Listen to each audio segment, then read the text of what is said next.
I watch a new film every other day, and today I watched the movie Red Circle that is now streaming on Cover, hence the red background slash lighting, because just for something fun, something different.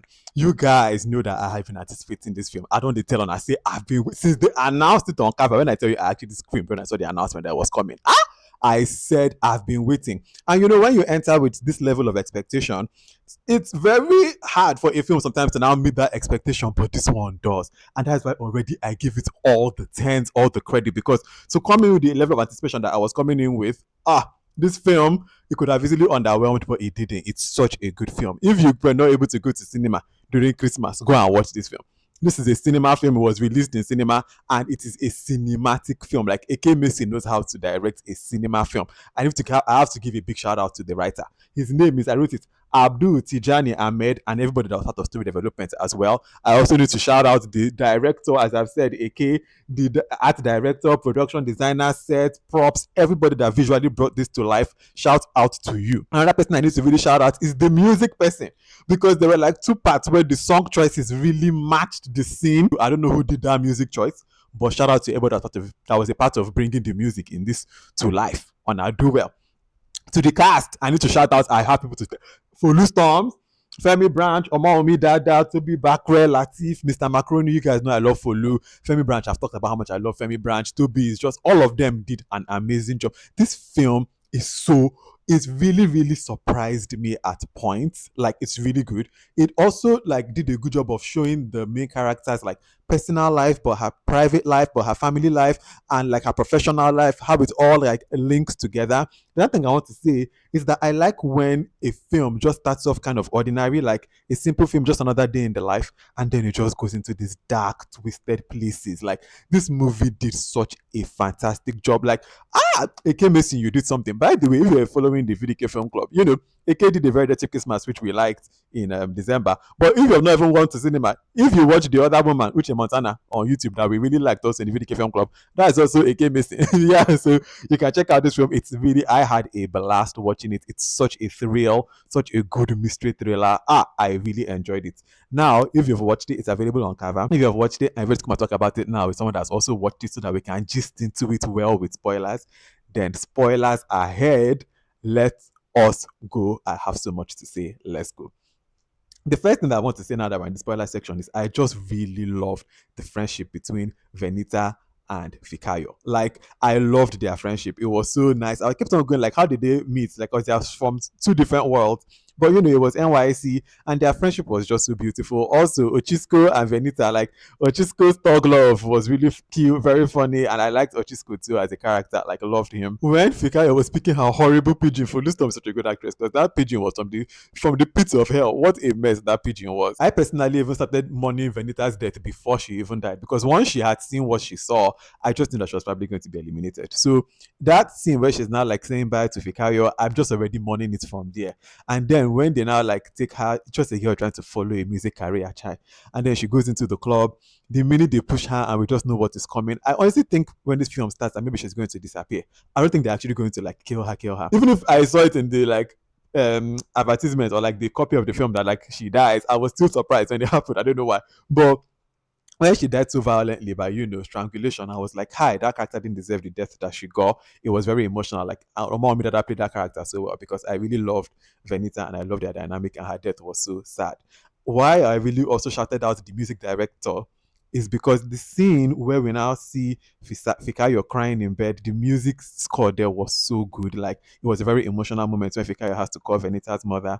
Also on the music is when Fikayo and Carlo are having their intimate moments. The music choice too there was very, very good. You know how I was telling you that one thing I liked about this film is how it just has an ordinary person in an extraordinary situation. I like that when, you know, Fikayo first wears her blue, you know, short skirt and she goes into the club. Even now, I'm like, what are you going to go and do?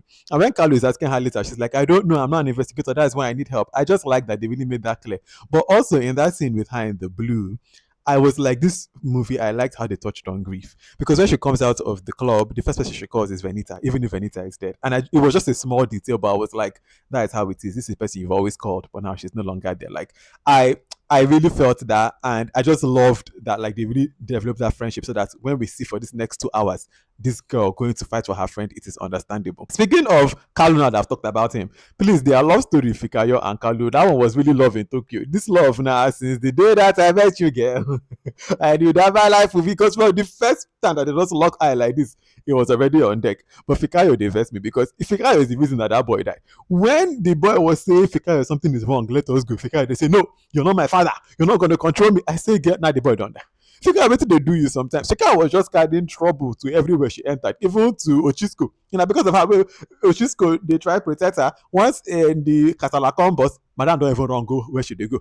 Ochisco can't die too. I said, now what? Fikayo, if I drop this thing, but I understand the friendship. That's why they really had to show that friendship with her and Benita, and it had to be so sweet because you really need to understand why she's doing this for her friend.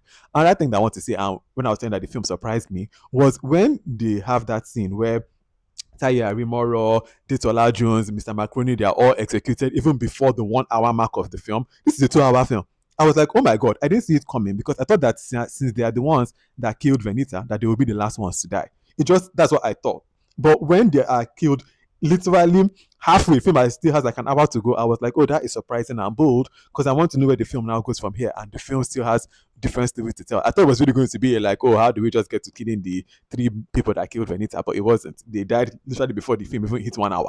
That was a bold choice from the writer's point of view. Shout out to you. I see you. The other thing I wanted to just say was that the way powerful people just really be using their power for evil sometimes, and they just have their fingers in all sorts of different things, is actually like insane. And also, those powerful people in the room, they are very unserious because how are you going to tell the chairman you threaten his daughter that you're going to put the hit out on her, and you think this man is going to be okay? You not really let him leave the room. You didn't even plan it behind the scenes. You just told him, "Oh, ha, we are going to put the hit out on your daughter," and you thought he wasn't going to do anything. Be so serious. Like, of course, when he took them out, I was like, yeah, duh, like they are so unserious. At the end of the day, the chairman was a good father. Like, you can call him many things. He's an evil man in many ways, but he was a good father. At least at the end, he sacrificed himself for his own daughter.